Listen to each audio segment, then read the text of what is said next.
بسم اللہ الرحمن الرحیم۔ ناظرین، آج کی ویڈیو ایک ایسی پاک باز خاتون کے بارے میں ہے جن کو ہمارے پیارے نبی حضرت محمد صلی اللہ علیہ وسلم نے 4 عظیم عورتوں میں شامل کیا۔ وہ 4 عظیم ہستیاں حضرت خدیجہ رضی اللہ تعالی عنہا، حضرت فاطمہ رضی اللہ تعالی عنہا، حضرت مریم علیہ السلام اور حضرت آسیہ علیہ السلام ہیں۔ قرآن و روایات میں حضرت آسیہ کا تذکرہ نیکی کے ساتھ کیا گیا ہے اور جنت میں حضرت محمد صلی اللہ علیہ وسلم کی زوجہ محترمہ قرار دیا گیا ہے۔ فرعون مصر نے ریان بن ولید کی پوتی حضرت آسیہ علیہ السلام کو شادی کا پیغام بھجوایا۔ یہ ریان بن ولید وہی بادشاہ ہیں جو حضرت یوسف علیہ السلام کے دور میں تھے، اور وہ حضرت یوسف علیہ السلام پر ایمان لائے اور اس نے حضرت یوسف علیہ السلام کو عزیز مصر کے مسند پر بھی بٹھایا۔ فرعون نے جب حضرت آسیہ علیہ السلام کو شادی کا پیغام دیا تو ان کے والد اور حضرت آسیہ علیہ السلام کو یہ فرعون کی بات بہت زیادہ ناگوار لگی، لیکن فرعون طاقت کے نشے میں چور تھا اور اس نے زبردستی حضرت آسیہ علیہ السلام سے شادی کر لی اور یہ کہا کہ اگر تم شادی نہیں کرو گی تو آپ کے والدین کو قتل کر دیا جائے گا، کیونکہ فرعون بہت زیادہ ظالم حکمران تھا۔ تو حضرت آسیہ علیہ السلام نے مجبور ہو کر فرعون سے شادی کر لی، لیکن اللہ پاک نے حضرت آسیہ علیہ السلام کو فرعون سے محفوظ رکھا اور وہ آپ کے ساتھ کوئی غلط حرکت نہ کر سکا۔ اس کے بارے میں مفسرین یہ کہتے ہیں کہ شادی کی پہلی ہی رات جب فرعون حضرت آسیہ علیہ السلام سے ہم بستری کی خواہش دل میں سجائے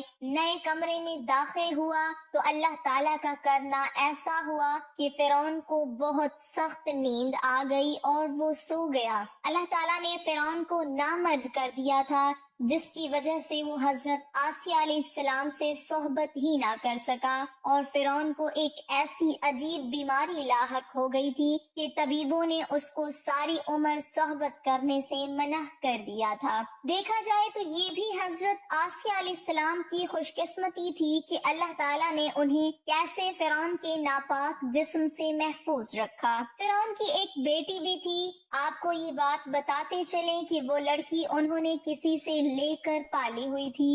ایک رات فرعون نے یہ خواب دیکھا کہ اس کا محل تباہ ہو چکا ہے، اس کا پورا وجود لرزنے لگا۔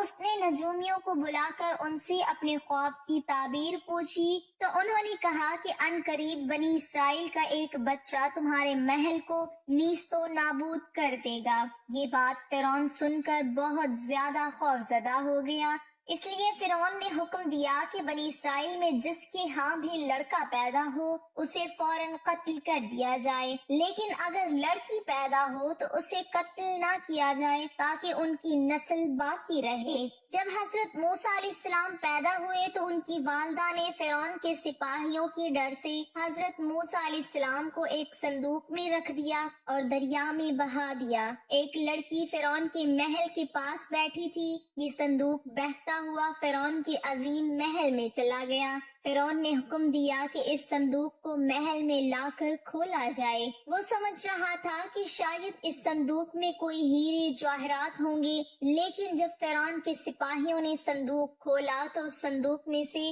بہت ہی حسین و جمیل بچہ نکلا۔ یہ صندوق پانی اور درختوں کے بیچ میں پایا گیا، اسی لیے حضرت آسیہ علیہ السلام نے اس کا نام موسیٰ رکھا۔ آپ کے چہرے پر نور دیکھا تو انہوں نے حضرت موسیٰ علیہ السلام کو اپنا بیٹا بنا لیا اور پھر فرعون سے کہنے لگی، یہ بچہ میری اور تمہاری آنکھوں کی ٹھنڈک ہے، اسے قتل نہ کرو۔ لیکن فرعون کہنے لگا کہ اسے تم ہی رکھو، مجھے اس بچے میں کوئی دلچسپی نہیں ہے، میں تو اپنی سلطنت بچانے کے لیے اپنے ملک کے تمام بچوں کو مروا دوں گا۔ حضرت محمد صلی اللہ علیہ وسلم نے ارشاد فرمایا فرمایا کہ اگر آسیہ علیہ السلام کی طرح فرعون بھی اس بات کا اقرار کرتا کہ یہ بچہ اس کی آنکھوں کی ٹھنڈک ہے، ضرور اللہ تعالیٰ اسے ہدایت عطا فرما دیتا۔ ناظرین، فرعون کو حضرت موسیٰ علیہ السلام پر پہلے دن ہی سے شک تھا۔ اس نے حضرت موسیٰ علیہ السلام کو آزمانے کے لیے ایک ترکیب سوچی کہ یہ اللہ کا نبی ہے یا پھر کوئی عام بچہ۔ اس نے 2 پلیٹیں منگوائیں اور ان میں سے ایک میں جلتے ہوئے انگار رکھے اور دوسری میں پھول رکھ دیے۔ یہ سمجھ رہا تھا کہ یہ بچہ اللہ کا نبی ہے، یہ ضرور پھول اٹھائے گا۔ حضرت موسیٰ علیہ السلام نے پھولوں کی طرف اپنا ہاتھ بڑھایا، لیکن اللہ تعالیٰ کی طرف سے ایسا کرنا ہوا کہ آخری وقت میں حضرت موسیٰ علیہ السلام کا ہاتھ پھول والی طرف سے ہٹ کر انگاروں والی پلیٹ میں چلا گیا اور حضرت موسیٰ علیہ السلام نے جلتا ہوا انگارہ اپنے منہ میں ڈال لیا۔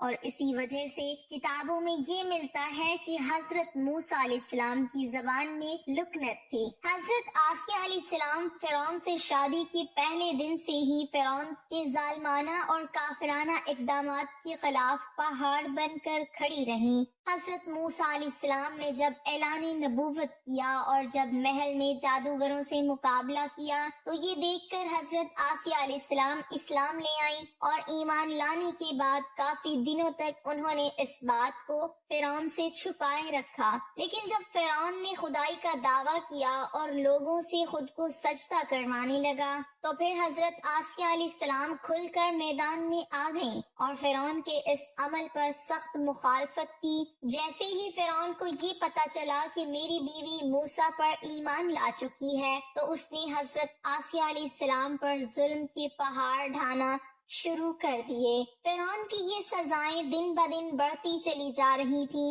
مگر یہ بھی ان کے ایمان کو متزلزل نہ کر سکا۔ فرعون نے بہت زیادہ کوششیں کی تاکہ کسی نہ کسی طرح انہیں راہ راست سے منحرف کر دے، اور حضرت آسیہ علیہ السلام بھی ان کی تمام تر کوششوں کو ناکام بنا کر صرف خدائے واحد کی عبادت میں مصروف رہیں۔ حضرت موسیٰ علیہ السلام کے چاہنے والے فرعون کے سپاہیوں کے ہاتھ ظلم و ستم کی چکی پیستے رہے اور انہیں قتل کیا جاتا رہا، یہاں تک کہ فرعون نے حضرت موسیٰ علیہ السلام پر ایمان لانے والے ایک شخص کو، جسے قرآن مجید فرقان حمید نے مومن آل فرعون کے نام سے یاد کیا ہے، بڑی ہی بے دردی سے قتل کر دیا، جس کے بعد حضرت آسیہ علیہ السلام کے صبر کا پیمانہ چھلک پڑا اور وہ کھلم کھلا فرعون کی مخالفت کرنے لگی۔ تو فرعون کے دل میں غضب کی آگ بھڑک اٹھی۔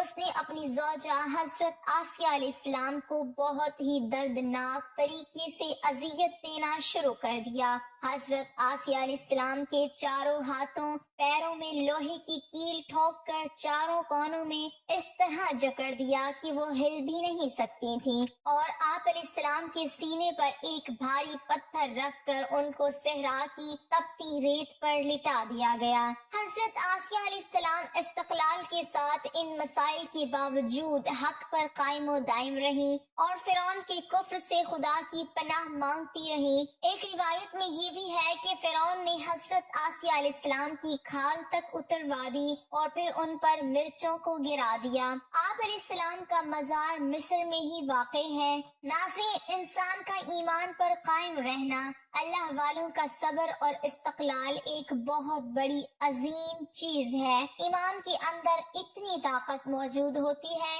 کہ وہ ہر طرح کی ظلم و ستم کے آگے پہاڑ بن سکتا ہے۔ اللہ پاک سے یہ دعا ہے کہ وہ ہم سب کا خاتمہ بالایمان فرمائے اور ہمیں دین کی سمجھ نصیب فرمائے، آمین۔ تو ناظرین، ہم امید کرتے ہیں کہ آپ کو ہماری آج کی یہ ویڈیو ضرور پسند آئی ہوگی، اور اگر آپ ہمارے چینل پر نئے ہیں اور ابھی تک آپ نے ہمارا چینل سبسکرائب نہیں کیا تو آپ سے گزارش ہے کہ ہمارے چینل کو ضرور سبسکرائب کریں۔ اللہ ہم سب کا حامی و ناصر ہو، آمین ثم آمین۔